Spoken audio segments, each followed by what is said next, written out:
Why is everyone demotivated? Why are people struggling? Why have you not seen the results you've wanted to? Most people are more overweight than they need more muscle. And obviously everyone can build more muscle, right? So fat loss is quicker and easier. You can burn enough fat in 12 weeks where you look drastically different. If you're trying to look to build muscle, however, it will take longer than 12 weeks. Welcome back to the Perform Well podcast. This is the podcast for you if you're looking for performance and wellness optimization so that you can not only smash your career, but also have a better life, better relationships, and better health. We believe that performance and wellness are yin and yang and work together. So listen in as we dive into topics that are going to help you optimize your life for the better.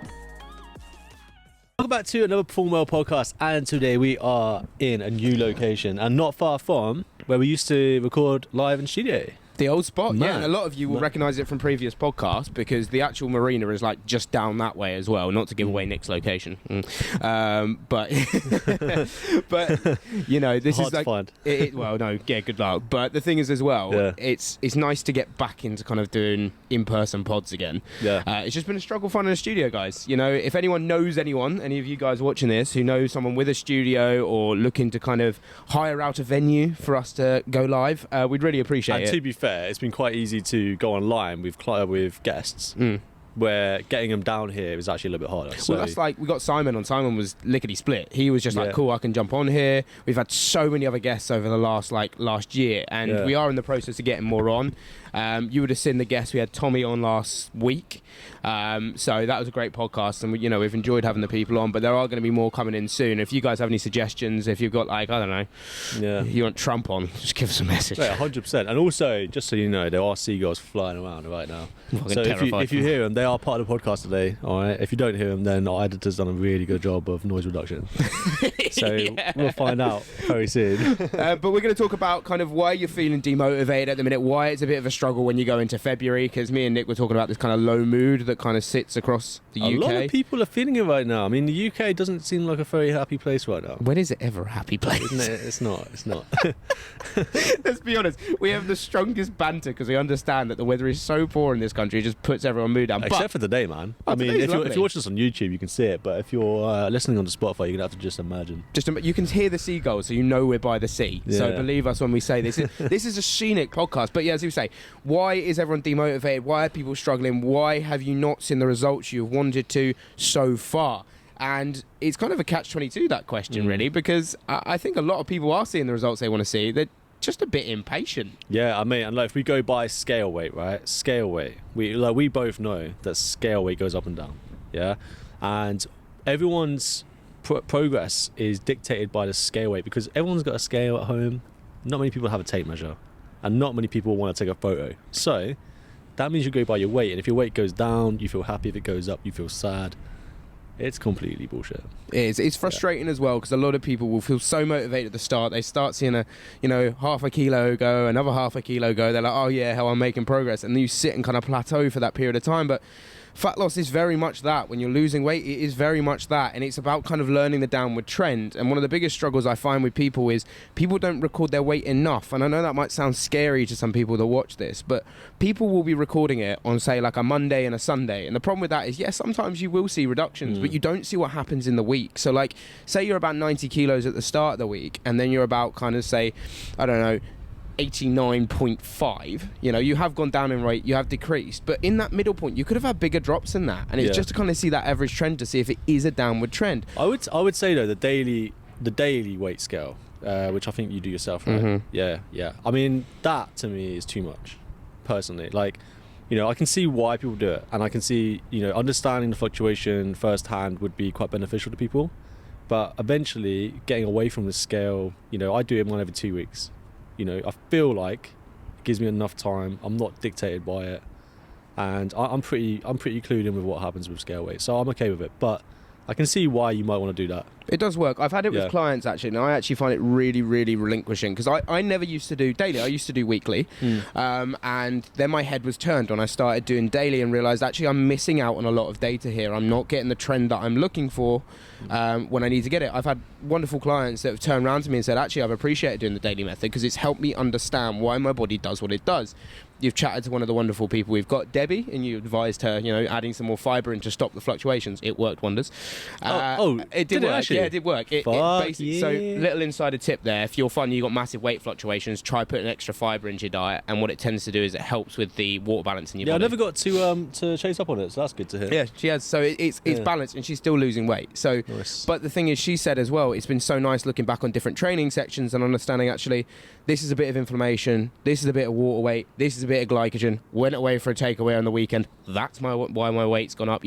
Having these whys, I feel like connects the dots. But I do understand it can still be daunting for people. I get that. But that's where we also want to comment on the fact, and Nick will tell you now, there isn't just basic weight scales you need to use. You need to do other things too. Yeah, and so one of those things, for example, we had talked about this a little bit earlier, but we had Todd, one of our clients, on our coaching call yesterday. I'm sure he won't mind us telling you this, but we weighed him 1 kilo heavier than he was 2 weeks ago, and obviously he's trying to lose weight, or in his eyes, lose body fat. And as soon as he saw that number, he just sat down and he looked a little bit defeated, and he was like, well, this sucks. I've spent so much effort, I just feel like it's pointless. Yeah. Now, he's not the kind of person to quit, but he is the kind of person to moan about it and like tell you how he feels. And so, obviously he did that. Then we measured him, measured his shoulders, waist, biceps. His waist went up. So now 2 points are saying you've gained something. Imagine what that did to him then. Yeah. Soul destroying. And then we did a body fat caliper. I saw it went down, didn't tell him. Carried on. He didn't feel very happy, and then took photos. Told him about it and said, right, you've gained weight, you've gained waist, but you have lost body fat, lost 2%, and you look better. And you can see in the photos, he lost body fat around the abs, more definition, looks big on top. And people don't realize that when you gain muscle, let's say you gain strength in the gym, your body likes to store muscle glycogen in the muscle. You weigh more because of that. And so even though you're losing body fat, you might gain weight from the muscle glycogen weight that you've increased.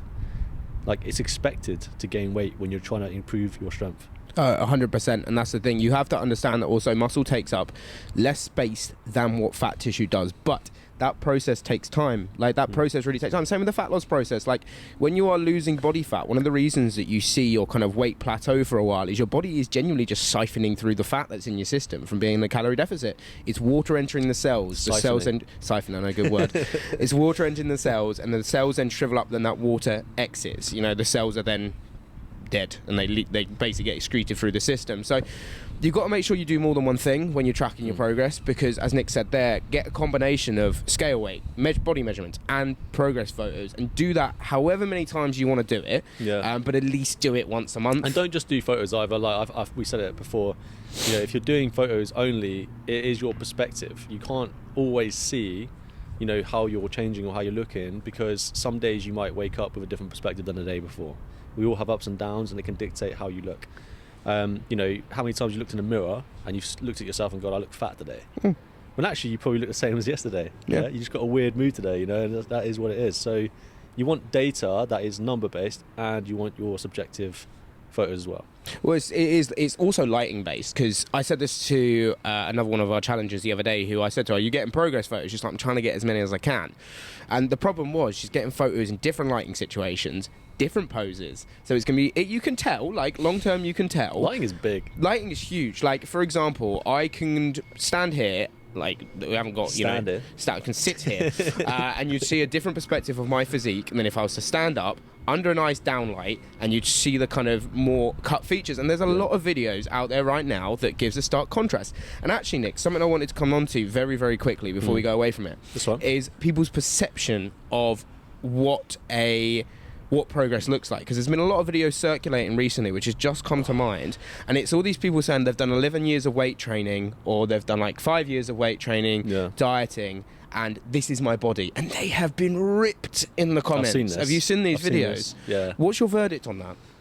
Apologies for interrupting the podcast. We know you're getting fully engrossed into this episode, and we really appreciate you stopping on the video on YouTube or on Spotify if you found us through one of the search pages. Make sure to leave a review and a subscription if you haven't already. But we just wanted to interject a point here that me and Nick have 15 years of coaching experience between us, and it's only getting better as we've got better guests on the podcast. The only way we can do that, though, is with the growth of our program that we've just released. We've got a 12-month Perform Well program, which has just dropped, and we'd love you guys to get involved in it. If you want to know more details, make sure to head to the description, as we've got our website in there, which can give you a full overlay of the program. We're looking to help career-driven professionals, entrepreneurs, small business owners, and anyone dominate their life by improving their lifestyle. Me and Nick like to claim ourselves as experts in this area, and if you want to check out some of our other transformations, I'm sure you do. We've got some amazing people who have performed so well off the back of this program. Have a cracking day, and we really appreciate your time. Let's get back to the podcast. I mean, like, when you're happy with your body and you've got to a place you like, you can stay that way.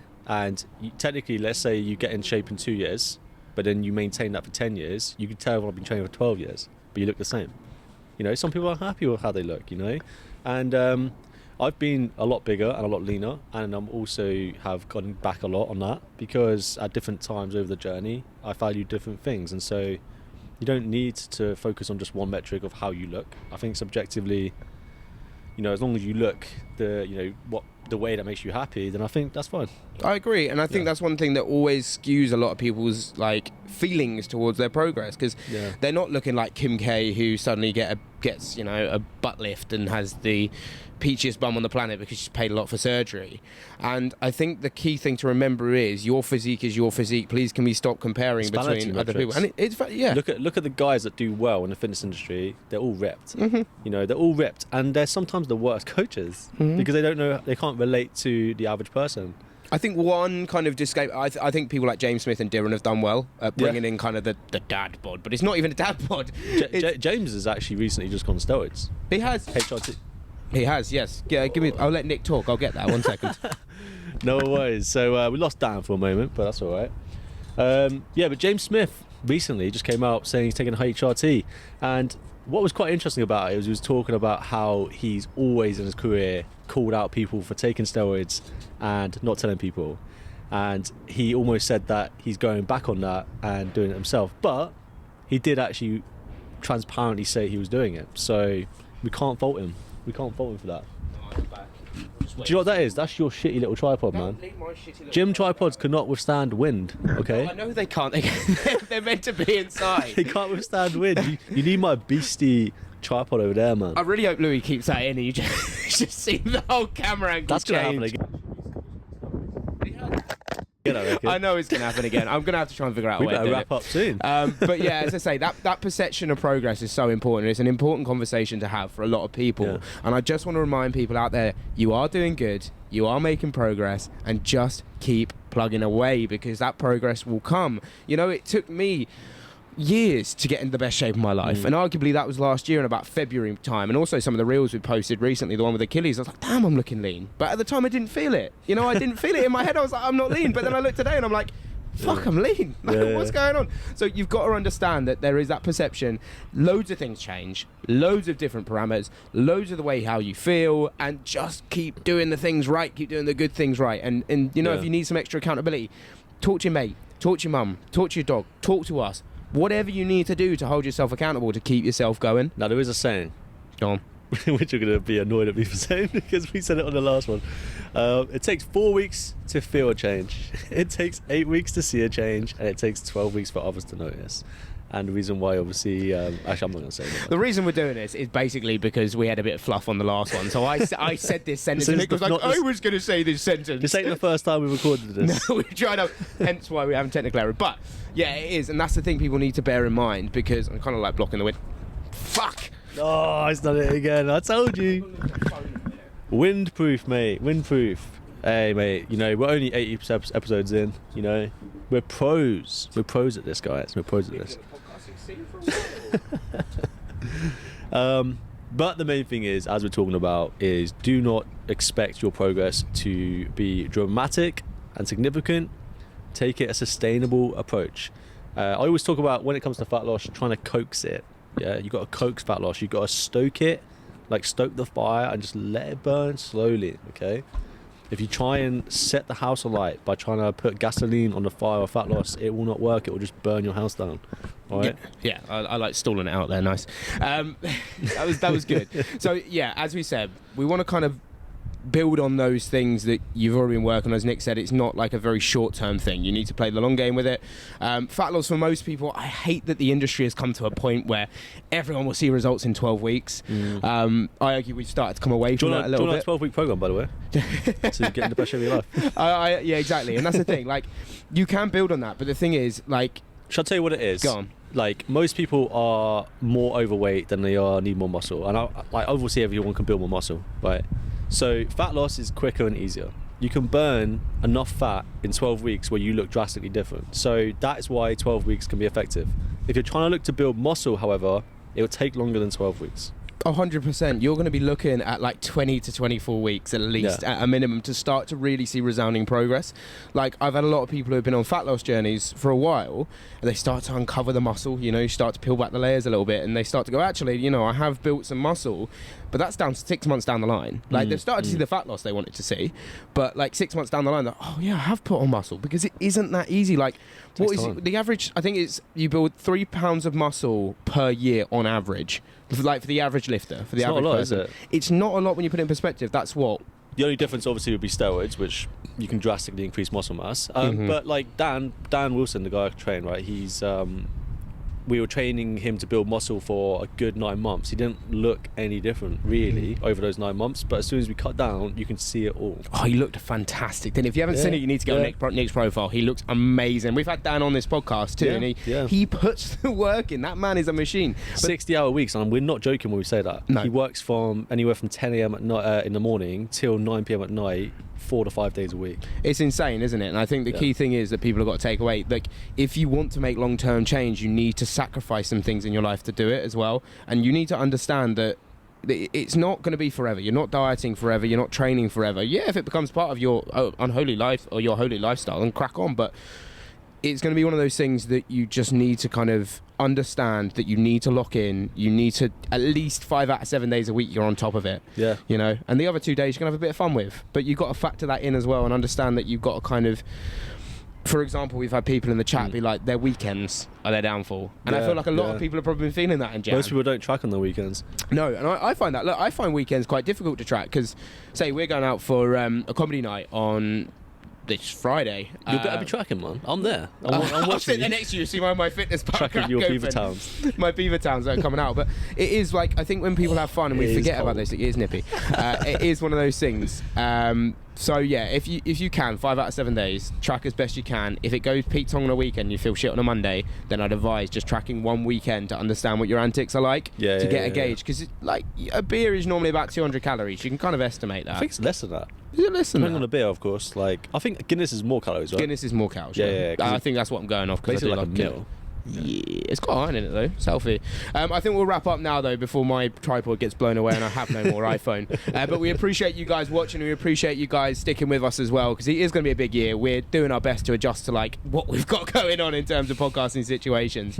And hopefully the weather stays beautiful and bright for everyone. Make sure to like, subscribe, follow and leave us a review if you're over on Spotify, please. We appreciate all you guys and we're going to grow the biggest community ever for the Perform Well community. We'll catch you guys later. And the main thing is we're not going anywhere. We're not going anywhere. We'll still be here.